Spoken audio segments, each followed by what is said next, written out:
Tonight we continue our verse-by-verse study in the book of Acts. 2 weeks ago we finished Acts chapter 23, and now we begin our look at Acts chapter 24. And let me begin by saying that over the course of the next couple of chapters, we're going to meet some very interesting political leaders. 3 of them to be precise. And they are Felix, Festus, and Agrippa. We briefly encountered Felix in chapter 23. He was that former slave that was appointed by Claudius Caesar as the Roman governor in Caesarea, mainly due to the influence of his brother. And all 3 of these men, Felix, Festus, and Agrippa, are going to be confronted with the gospel of the Lord Jesus Christ as a result of Paul's testimony. The Bible never gives us any indication that any of these 3 men accepted or believed the testimony of Christ. As far as we can read in the Scripture, all 3 of them rejected Christ for their own various reasons. And now Paul is about to have his trial before Felix, and we're going to see that a lawyer from Jerusalem by the name of Tertullus shows up with Ananias, the high priest, and some others. And he's going to be presenting the groundless case against the Apostle Paul. You'll remember Ananias as the one who commanded Paul to be slapped in the mouth in chapter 23, which led to the heightening of the conflict between the Pharisees and the Sadducees. And the Bible said that the dissension was so great between these 2 groups that Paul was almost pulled in pieces. So the chief captain commanded soldiers to take Paul by force and for his own safety stash him away in the castle. And that's where Jesus appeared to Paul and gave him a promise that he would make it out of there alive. So now Ananias has arrived with this lawyer, and they're going to present their case. And I'd like to read the first 9 verses in chapter 24. Let's see what happens, beginning in verse number 1. And after 5 days, Ananias the high priest descended with the elders and with a certain orator named Tertullus, who informed the governor against Paul. And when he was called forth, Tertullus began to accuse him, saying, "Seeing that by thee we enjoy great quietness," he's talking to Felix here, "and that very worthy deeds are done unto this nation by thy providence, we accept it always and in all places, most noble Felix, with all thanksgiving. Notwithstanding that I be not further tedious unto thee, I pray thee that thou wouldest hear us of thy clemency a few words. For we have found this man a pestilent fellow, and a mover of sedition among all the Jews throughout the world, and a ringleader of the Sect of the Nazarenes, who also hath gone about to profane the temple, whom we took and would have judged according to our law," which basically means we would have put him to death.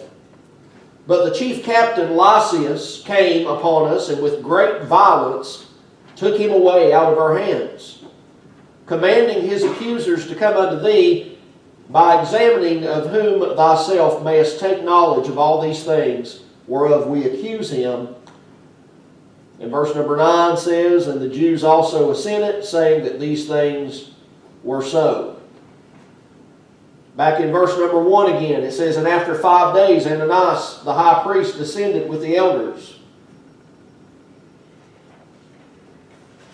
and with a certain orator named Tertullus, who informed the governor against Paul." So now the accusers have arrived. And there was Ananias, Tertullus, and several Jewish leaders, and they had traveled that 60-some-odd mile trip to Caesarea with their false accusations. That murder plot had failed, but these folks were still trying to get Paul killed. They were still trying to have him executed. They still wanted to do away with Paul. And this man, Tertullus, is described very briefly in Smith's Bible Dictionary as a Roman orator. And that's pretty much all it says about him in that particular resource, but John Gill confirmed that Tertullus was indeed an eloquent speaker, which is why he is described as an orator. And it's also believed that Tertullus may have spoken both the Roman and the Greek languages. He was well acquainted with how the Roman courts operated. You might say that Tertullus knew his way around the Roman courtroom, which is why they brought him along to begin with. That word that's translated orator is rhetor, if I'm pronouncing that correctly, which means a public speaker. And this is the only time that this particular word is used in the New Testament, but the Life Application Commentary points out that there are other Greek sources from about the same time period or close to the same time period which use this same word in courtroom settings. So it came to have a more specialized meaning of attorney or advocate. And I don't think it would be stretching things in the least to say that this man Tertullus was probably one of the best lawyers that would have been available to be hired at the time. And considering the wealth of his clients, he probably carried a pretty hefty price tag.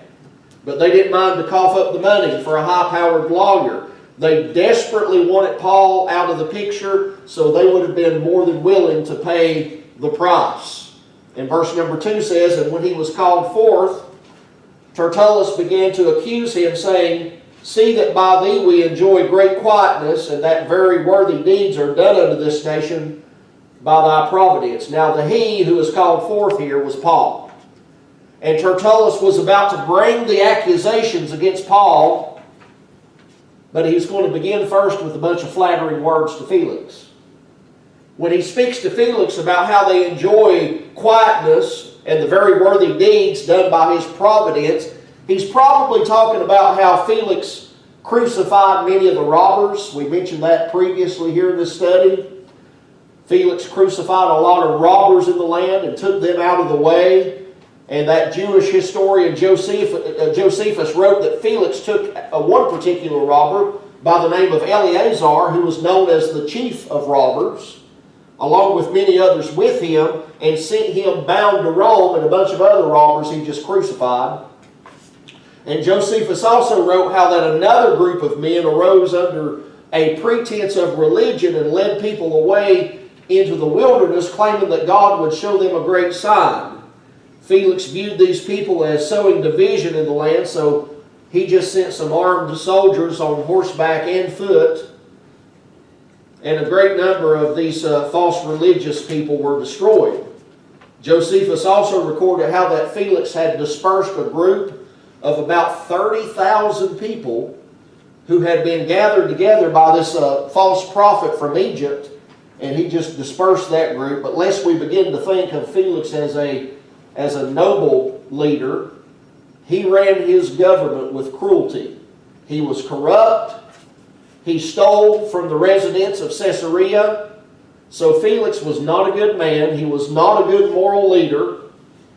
And Tertullus is trying to use these flattering words to work his way into the affection of Felix.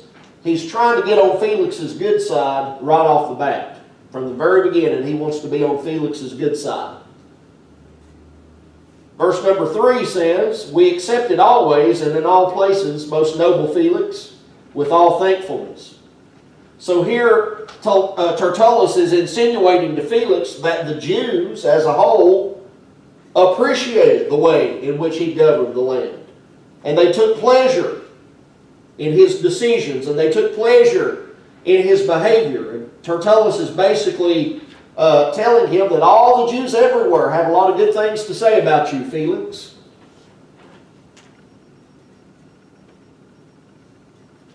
And they commend your behavior. And they're always glad to receive the good things that you've done to their benefit. And it was all, of course, hogwash. All that was just empty, flattering words. I'm not saying that there maybe wasn't a single Jew at all who felt that way, but on the part of Tertullus here, he's just using flattery. That's all he's doing. He's trying to get on Felix's good side, and it was all a farce, as John Gill put it. Verse number 4, says, "Notwithstanding that I be not further tedious unto thee, I pray thee that thou wouldest hear us of thy clemency a few words." So here Tertullus is insinuating that he could go on and speak at great length about the greatness of Felix. He's saying, "Felix, I could just go on and on talking about your goodness and your greatness and how wonderful you are, but yet for the sake of time and for the sake of your patience, I'm just going to cut right to the chase and tell you why it is that I've come." So he promises only a few words. He's telling Felix that he intends to be as concise as possible in giving his account of these charges that they're bringing against Paul. So he's masterfully trying to set his forthcoming speech in order in a way in which Felix would be most engaged and would give it the most attention. And he's doing a pretty good job. So let's talk about this flattery for just a moment, because that's what it is. It's flattery. And I find it disgusting considering how cruel and violent and corrupt that Felix actually was in the way that he ruled. The truth is, Felix had not brought peace to the land. He had brought violence to the land. Felix was the kind of leader, like some of the leaders today that we hear about on the news constantly. He was the kind of leader who would do whatever he needed to do as long as it enhanced his power and as long as it enhanced his position. Felix would do it. He didn't care what it was.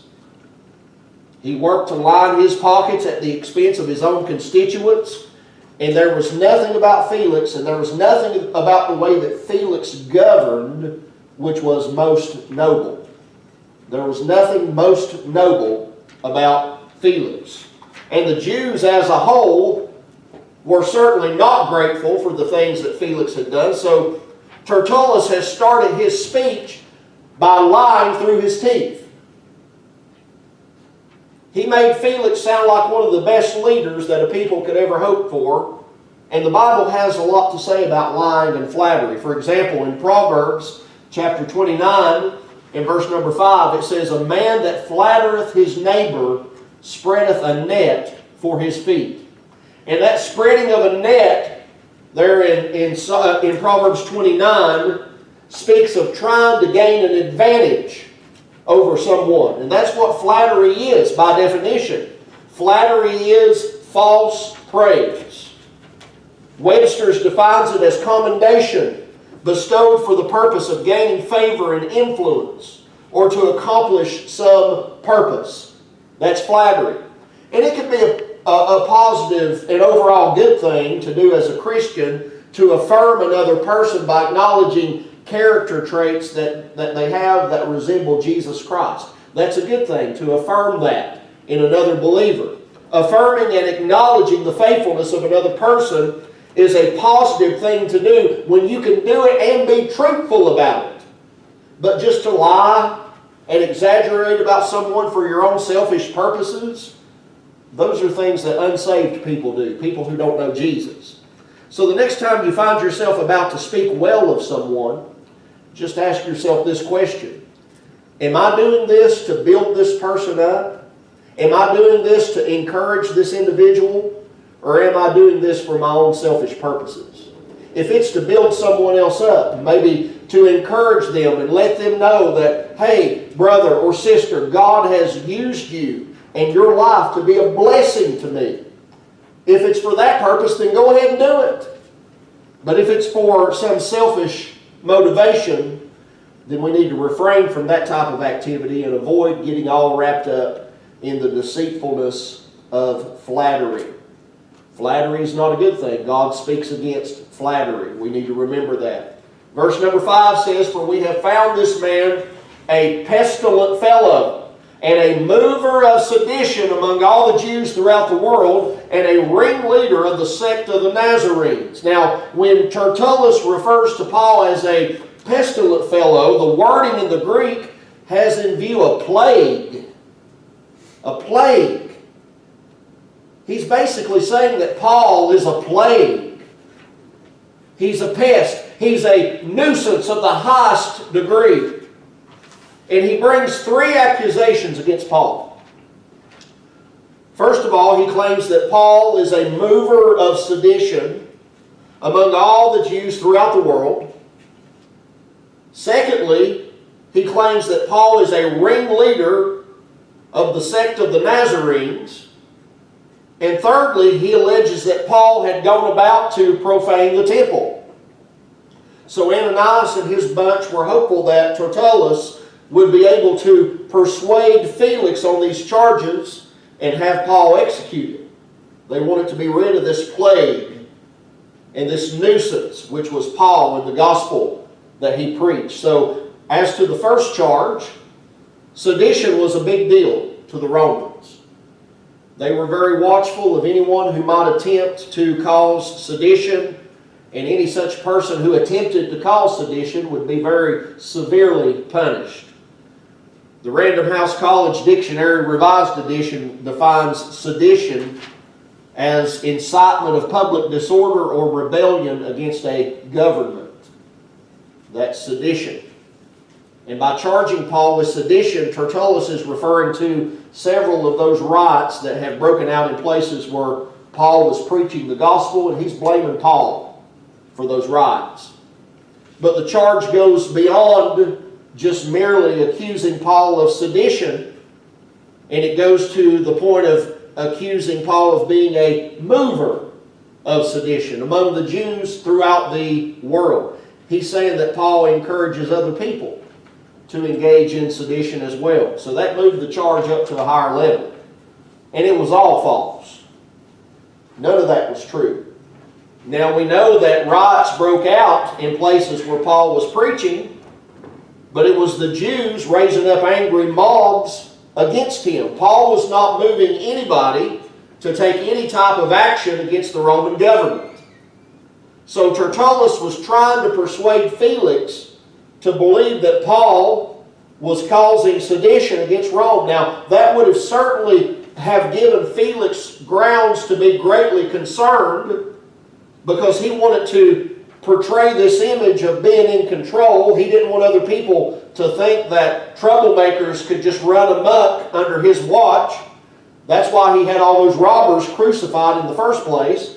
And if Paul had been out there under Felix's watch, stirring up all this sedition against the Roman government, then Felix would certainly want to put a stop to that in order to keep up his charade of being this great leader who keeps the peace.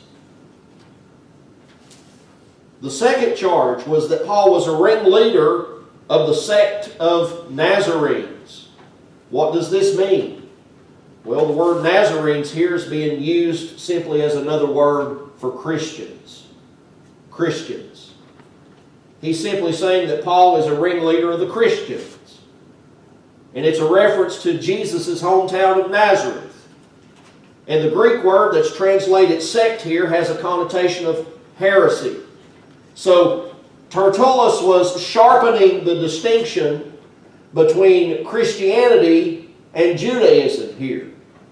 And he's attempting to distance Judaism from Christianity, since Judaism was allowed by Rome. And he's emphasizing that, hey, what Paul is preaching, Felix, is not Judaism. He's preaching something entirely different. So the wording that Tertullus uses in this second charge was very calculated. He was very precise in his choice of words. He is attempting to make Paul and Christianity look as horrible as he possibly can. He wants Paul to look bad. He wants Christianity to look bad. He wants Felix to look down on both Paul and Christianity. And there was a third charge of profaning the temple.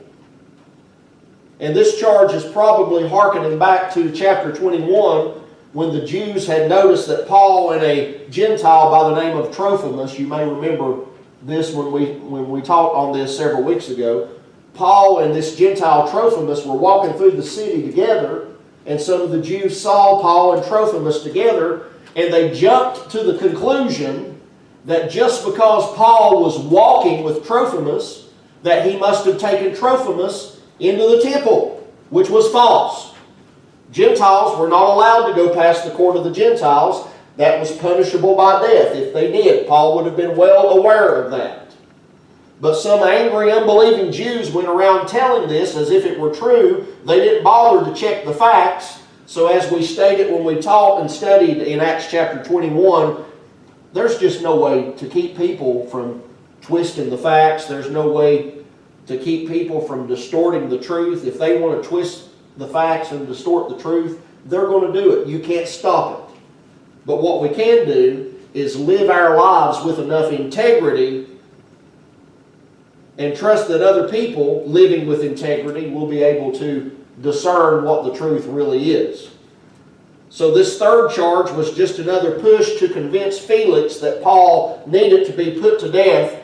And some people have pointed out that there's a slight modification in this third charge when compared to the original charge back in chapter 21. And they interpret the phrase, who also hath gone about to profane the temple. They interpret that as saying, well, he didn't actually profane the temple, but he was getting ready to, or he was trying to, instead of he actually profaned the temple. I don't necessarily see that distinction in this wording, but either way, even if we grant that distinction, both are false. It's all false, either way you look at it. Paul did not profane the temple, and he did not try to profane the temple. So both of those are false. Tertullus knew that the new religions were not going to be a favorable thought in the mind of Felix, so he's doing his best to make Christianity, and Paul along with it, sound as horrible as he can. He's trying to make Christianity seem cultish to Felix. Now on your handout, that's the word that I'd be looking for, is cultish. If you put horrible or something else, that'll work too. But he wants Christianity to look cultish to Felix. And this kind of thing still goes on today, in 2022. All the time. Secular entities love to try to make fun of Christian people. They love to make jokes about the way we worship and what our beliefs are. And that kind of thing has always gone on, and it always will go on until Christ himself puts all things in perfect order. So what should be our response to this kind of treatment? Well, very simply, we should continue to live our lives with integrity. We can't stop people from calling us names. We can't stop people from making fun of us or whatever it is in their hearts to do. But we can live the kind of lives that will discredit their jokes and their accusations. We can do that. And we need to be more careful not to engage in this type of name-calling and making fun of other people ourselves. We need to not get involved in that. We need to avoid that. And I'm not saying, just to explain further, I'm not saying that there are no groups of people out there that we should make sure that we are distanced from. There certainly is. There's nothing wrong with condemning the behavior of, let's say for example, let's throw Westboro Baptist Church out there again. There's nothing wrong with condemning their behavior. Right? I don't want to be associated with Westboro, do you? So I see nothing.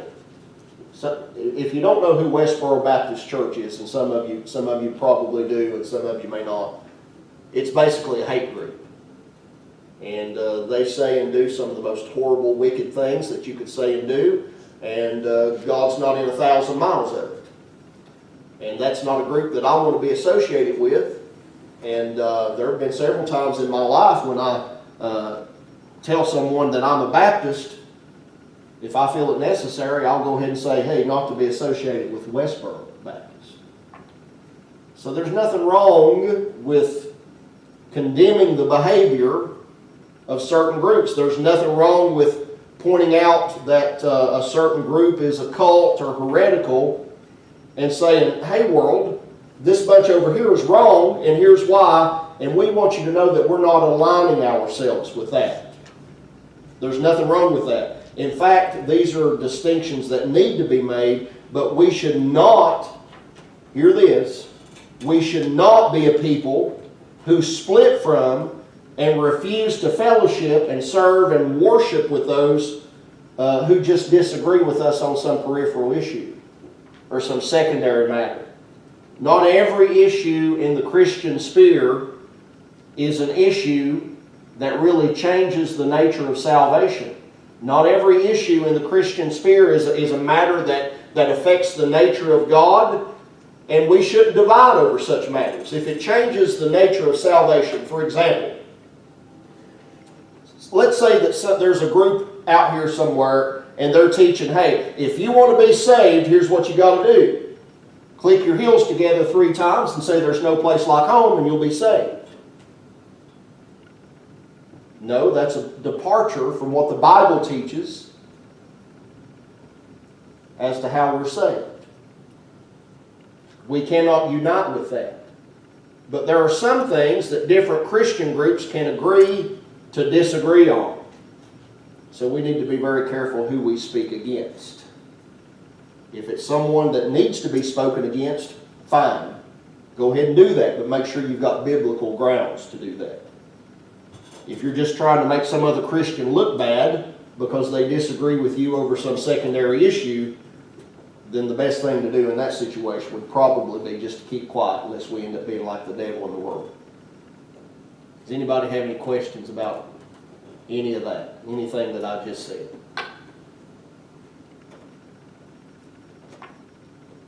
All right, verse number 7.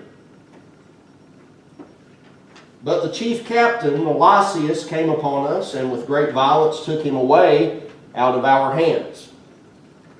There's a textual matter here in verse number 7 that needs to be mentioned, and there's nothing special about me at all, but I will go as far as to say I believe that in this area you probably won't hear a lot of pastors and preachers even bring your attention to this, but I'm going to. Most of your modern translations do not contain this verse. Most of your modern translations do not have Acts chapter 24 and verse number 7. And I don't believe that it's because a lot of people will disagree with me on this, but I'm going to present to you what I believe is the truth. There's a lot of tradition in this part of the world, and a lot of people will not like what I'm about to say. But nonetheless, I'm going to stand on this because I believe it's the truth after my 20 years of study. I don't believe that it's because there's some great big conspiracy to take away the words of God. Now, whether we agree or disagree on the inclusion of Acts chapter 24 and verse number 7, we need to understand that there's a reason. We need to understand that the reason that many modern translations do not include this verse is simply because it's not found in the oldest manuscripts that we have available. Why is that important? It's important because when you want to find out what the truth is, you go to the sources, you go to those that are closest to the source. And the manuscript stream that underlies many of the modern translations can be dated back to an earlier time. The manuscript stream that underlines the King James Bible is not quite as old, but yet even though it's not quite as old, many people will argue that it is a more dependable stream.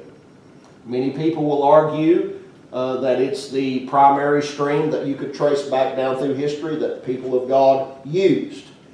I'm not making a case either way in that tonight because it doesn't really relate to what's going on here in Acts chapter 24. So that's why it's not in the that's why it's in the King James. But when you don't see this verse in a modern translation, that doesn't automatically mean that, hey, somebody took the words out. I'd go as far as to say that in many modern translations, when something like that occurs, it's usually because the translators were actually trying to be faithful to the text of Scripture, and they didn't want to include something in the Bible that wasn't actually supposed to be there to begin with. Now, there are a lot of complex arguments to be made on multiple fronts about these textual issues, but I preach from the King James Bible here in this church, and it's in the King James Bible, so I'm going to address it. But I do not take the opinion that every translation, every English translation besides the KJV is garbage. There are some that are garbage, and there are some that do purposely twist the Scripture. There are some that do purposely remove the Scripture. There are some that do purposely try to change the meaning of the Word of God, but not all of them. There are some good English translations out there. So with all of that stated, verse number 7 has Tertullus explaining to Felix that they were just about to take Paul and carry out their own brand of justice, which would have meant having him killed if they wanted to be honest. And before they could do that, the chief captain comes and rescues Paul. Verse number 8. Commanding his accusers to come unto thee by examining of whom thyself mayest take knowledge of all these things whereof we accuse him. And the Jews also assented, saying that these things were so. So Tertullus has finished his charges and basically tells Felix, Felix, you can examine Paul yourself and see that these things are true. You can talk to him yourself. You'll find that everything that I've presented, that's just the way it is.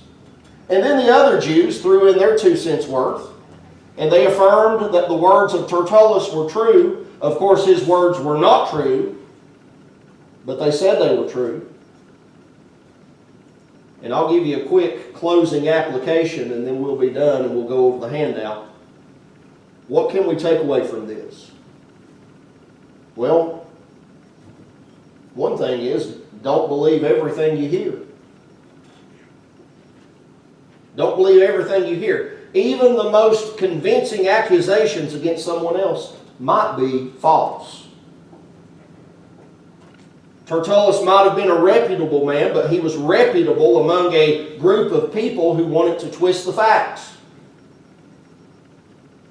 And hearing the whole story and giving deep consideration to everything that is to be heard on a matter before forming an opinion, that's the mark of a true believer. If you want to be a true believer, you need to hear both sides. You need to gather all the facts. You need to try to look at all the evidence.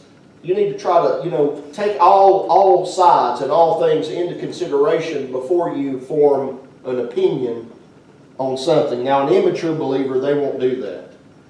They'll hear the first argument they come across, and they'll be convinced by that argument before both sides have a chance to speak.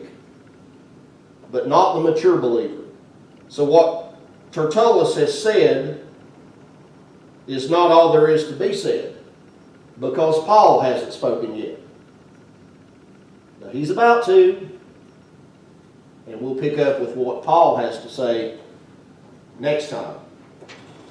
On your handout.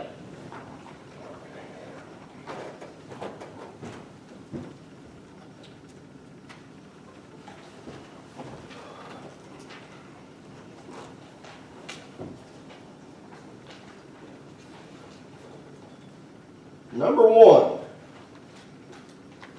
a lawyer from Jerusalem by the name of Tertullus shows up with Ananias, the high priest, and others to present a groundless case against Paul. Number 1 is Tertullus. Number 2, who was it that commanded Paul to be slapped in the mouth back in chapter 23? Ananias, the high priest. Number 3, Tertullus was well acquainted with operation of Roman courts. Roman courts. You might have put courtrooms, that's acceptable too. Number 4, the Greek word that is translated orator in verse 1 only appears once in the New Testament. True or false?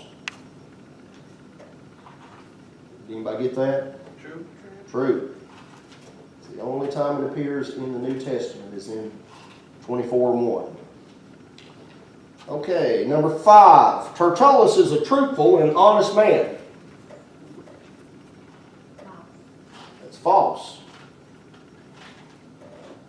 He's using lying flattery when he's talking to Felix, so he's not a truthful man. Number 6. Blank, by definition, is false praise, commendation bestowed for the purpose of gaining favor and influence or to accomplish some purpose. Flattery. Number 6 is flattery. And number 7, when Tertullus refers to Paul as a pestilent fellow, he's basically saying that Paul is he's a plague. Paul is a plague. You might have put pest, you might have put nuisance. All of those will work there.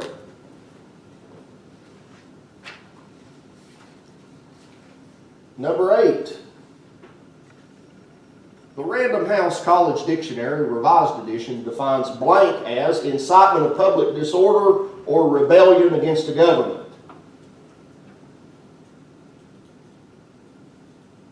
Sedition? That's right, sedition. Sedition is that incitement of public disorder or rebellion against the government. Number 9, the word Nazarenes, as used in verse 5, is simply another word for A, Pharisees, B, Christians, C, Jews, or D, soldiers. D, Christians. Number 10, Tertullus was trying to make Christianity look Cultish. right, cultish. Cultish to Felix.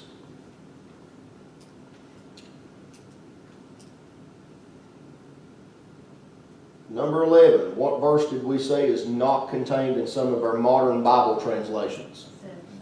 Verse number 7. And I've got an electronic version of the English Standard on my laptop, and I've checked that, and it's weird. It just goes from 6 to 8. It just doesn't even have a 7. Number 12. Felix had a brother who had a lot of influence with the Roman emperor, and that brother's name was, does anybody remember from last time? Paulus, right. Paulus. P-A-L-L-U-S. Paulus. And we don't get that information from the Bible. The Bible doesn't tell us that. That comes from Jewish historical sources. So I just wanted to make sure I mentioned that. You're not going to go be flipping through the scripture and find where it says that Paulus was Felix's brother. Okay. We covered a lot of information tonight. Does anybody have any questions about that? Anything I could help you understand better, bring more context to? Questions, comments?